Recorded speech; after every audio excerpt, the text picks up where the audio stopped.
Hello guys, welcome sa ato ang discussion. In this video, mag-solve ko og duha ka problem nga related sa frictional force. Ang first problem is naka-horizontal ato ang surface, ang ikaduha is naka-inclined. Sige, di na magdugay, birahan nato ni. For number 1 problem, the uniform dresser has a weight of 90 pound and rests on a tile floor for which mu equals 0.25. This is your coefficient of friction between your dresser and the floor. If the man pushes on it in a direction theta equals 30 degrees, determine the smallest magnitude of force F needed to move the dresser. Kung mo ni imong dresser, mo ni ang man nag-apply og force F. And this is your angle theta. Kay ang applied force nimo going to the right man ni, therefore ang imong frictional force going to the left. Iyan yung gi-counter nga force. And also this is the weight of your dresser which is always perpendicular sa imong ground. Og ang ni-counter ana nga force, we have the force normal, this one. Karon kung atong plaster og maayo nga ato ang applied force F along sa ato ang Cartesian plane, we have this one. Kung mao ni imong x and y axis, therefore kung ato ning i-plaster yung force, nagi na siya sa quadrant 4. Mo gina iyahang sense of direction at quadrant 4. And this is your angle theta nga 30 degrees. Gihatag naman kung atong component imuhang F along x and y axis kay naka-diagonal man, you have Fx and you have Fy. To find the value of applied force F, we have summation of force along x equals 0. Munang naatay Fx minus frictional force equals 0. Fx and then your frictional force. Kung ato ning i-simplify, you have F cosine 30 degrees minus coefficient of friction or mu nga 0.25 times force normal. Diba? Kay mo gini ang main equation sa tuang frictional force. Coefficient of friction times force normal. O nganong cosine 30 degrees diri kay ang angle na along x. Karon, to find the value of applied force, we need to find the value of your normal force. Kung atong tanawon ang free body diagram, si force normal na-locate along y-axis. Therefore, summation of forces along y equals 0. We have force normal minus applied force F along y-axis, this one, minus weight sa imuhang dresser equals 0. Kung atong i-simplify, we have this one, force normal minus F sine 30 degrees minus 90 pound.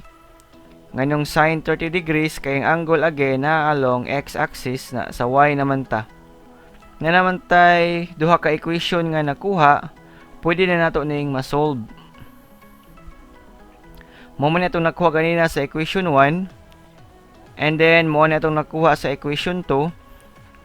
Kung atong i-simplify ning along y, we have Fn equals force times sine 30 degrees plus 90 pound. This one. O kung atong i-substitute ang force normal at your equation 1 at summation of force along x, we have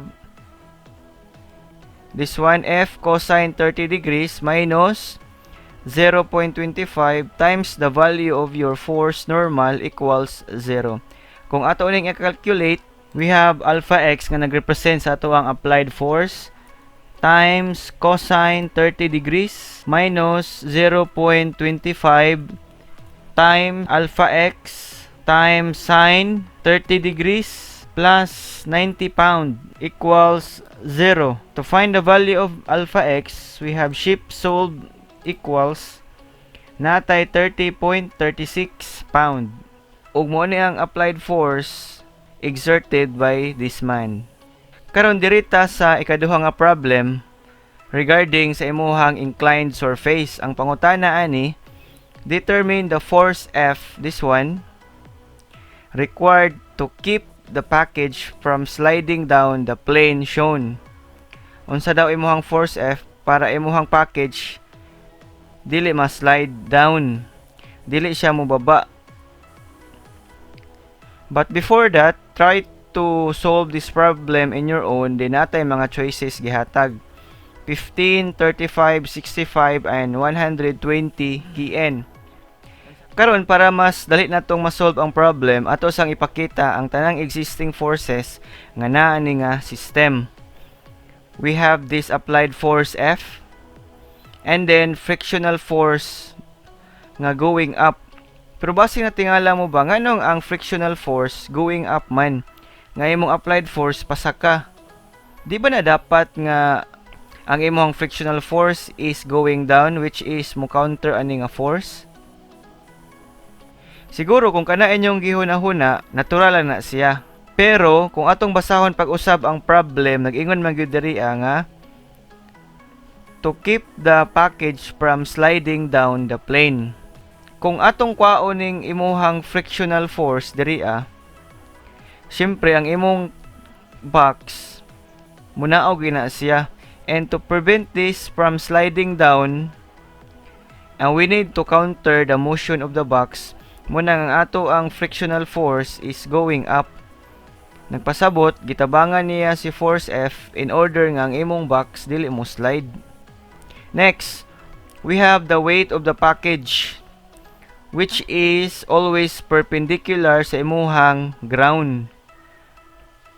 And also, we have this force normal, which is perpendicular sa imuhang contacting surface. Kay wala may gihatag nga angle, this is your theta, kana pod theta. O, parihara na sila. And then, kung maghimo ta og x and y axis, we have this one, along y, and this is your along x. And also, this is angle theta. O kung anong angle theta ni, palihog lang og tan-aw sa video regarding sa frictional force nga concept. Karon ato nang nahibaw-an ang mga existing force. Unsa may sunod tong himuon? Mo man ni atong nakuha ganina para di ta maglibog, i-try na to og rotate ang ato ang axis into horizontal and vertical position. By rotation of axis, we have this one. Kani clockwise akong gituyok, mo ni ang resulta. Mo ni imong x and this is your y.